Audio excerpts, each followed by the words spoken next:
we're going to be writing the statutes to revitalize the constitutional state militia, and the structure will be from the bottom up, and the officers and everything.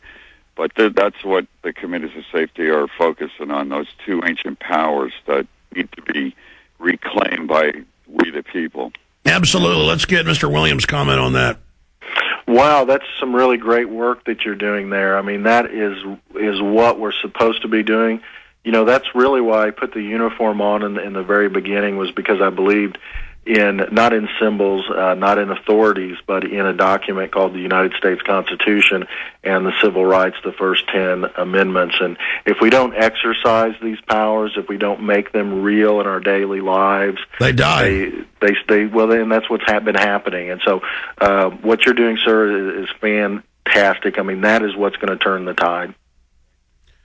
Yeah, it's like muscles, and you know, the first time you go speak at city council about an issue, the first time you call into a talk show, the first time you set up a website, the first time you decide to make a film, you know, just believe in yourself and know that it's so exciting that if the people just move, that it's an unstoppable force. Anything else, caller? What we're going to be doing is doing a massive petition drive to put the state legislators to sponsor these bills. Yep. and get that power behind it. Well, this is the animating contest of liberty, folks. And the reason so many of you feel like you're dead is because you're not in the animated contest for liberty. There's always a contest for liberty. There's always thugs and crooks and slime balls and groups that want to use you and control you and suck off of you and make you a slave. So I want folks in Connecticut and all over to get involved with you guys and Dr. Edwin Vieira, as we did a few months ago with him with this whole states' rights issue. We were really trying to fire this up. So again, tell folks how they get in contact, how they breathe life into this and animate it. Thank you. It's committeesofsafety.org, and we have members in all 50 states, and it's I'm excited about it. I think we can really win this battle. Well done. I appreciate everything you're doing, Alex, and your guest. It's great. So, I appreciate your call. Very exciting. Let's go ahead and talk to Mike in Australia, the land down under. Had some arsonists running around. Now the Army's got folks in camps. Welcome, sir. Hello and good day, Mr. Jones. I wanted to talk about, I wanted to ask you if it's possible to print some T-shirts with sheep on them and write a comment like, "We don't need no sheeple," and link to Infowars.com. Sure, we're actually coming out with a T-shirt that shows a whole bunch of sheep on it, and they're all saying Obama, Obama. But yeah, I mean, whatever. Just folks. I mean, a lot of people put Infowars.com on shirts, and there's hundreds of sites, not just ours, selling shirts that say it. And I'm all for it. It's all about the Infowar.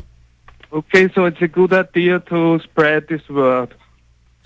Yes, sir. Are you a European immigrant, a recent European immigrant to Australia? No, I'm not from Australia. I'm from Austria. Oh, you know what? That's what I thought. They put on my screen Australia, and it's Austria. So I apologize. They got that wrong. I thought so. So how are things going over? There's a second question. Sure, go ahead.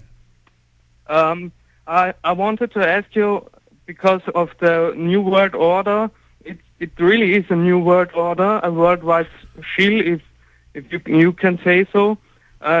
What I'm interested in is it really one family or one force, or are there more people and trying to fight with each other?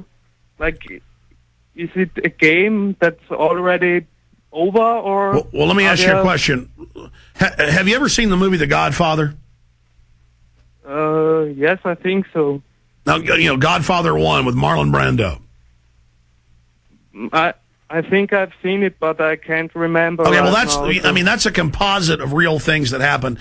They just changed the names. Mario Puzo's on record with that. The singer's really Frank Sinatra and things like that. Notice how you've got these 12 families meeting at a commission meeting in a big boardroom, And they kill each other. They have wars occasionally. They're jockeying for power, but they're all intermarried in this same group. And they have commission meetings once a year to decide things, to fix disputes. But they keep the rackets going, the prostitution, the drug dealing, the gambling on the sheeple.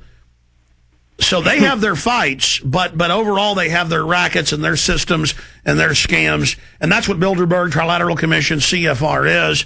That's what they're doing. And I've studied the makeup of the New World Order.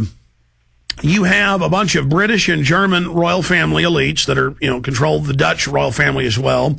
They're intermarried with the Rothschilds, so it's indistinguishable. And there's some new money like Bill Gates and others out there, but they're low level compared to these people. And yes, they control and dominate much of the world. They're mopping up a few, quote, rogue nations right now. And let's get Mr. Williams' comment on that from our caller from Austria. Go ahead. What do you want me to answer? What the New World Order looks like, or? I mean, it's makeup from your research. Well, it seems to be precisely what you say it is. I mean, it's something that's been going on for hundreds of years. It's an administration. If people have a hard time visualizing what it is, it's a system of administration controlled by special interests.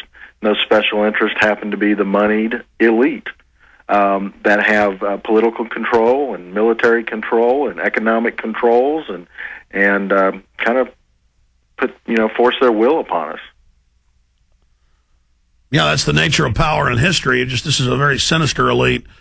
And as David Rockefeller said, they want a world government for the administrative convenience of international bankers, which is better than the auto-determination of nation states in the past. I mean, that's a butchering of his quote, but it's very close. They're on record saying this, and now they've imploded the world market, and they're saying the answer is a new global bank that rules every nation and controls everything we do. I mean, we're here. The world... These are plans. These people make plans for long periods of time to control things. They have nothing but time and money to make plans. People should not be surprised that they're doing this. It always cracks me up when someone says, well, that intricate plan, that information you're talking about, that sounds like a conspiracy because I don't understand it. Well, what is a conspiracy? It's two or more people privately and secretly hatching an illegal act. So should we be surprised that this is going on? I don't think so. Absolutely. Does that answer your question, Mike from Austria? Yes, of course. I think it's really a shame that so many people in Europe and in America are not aware of this behind-the-scenes government, and people should notice that. Well, that's the key weakness for the New World Order. It's also their strength. As long as we're looking at Tony Blair or Gordon Brown, or as long as we're looking at Merkel or Sarkozy, as long as we're focused on Benjamin Netanyahu, we never get past them to the bureaucracy controlled by the big money power, these interlocking corporations and banks. And so politicians can come and go. We can expose a politician as a liar and bad. They pull George Bush out, put in Barack Obama. We'll expose him over the next 4 to 8 years. They'll remove him, put in a new puppet. And that's their weakness, because we can expose the real power behind the throne.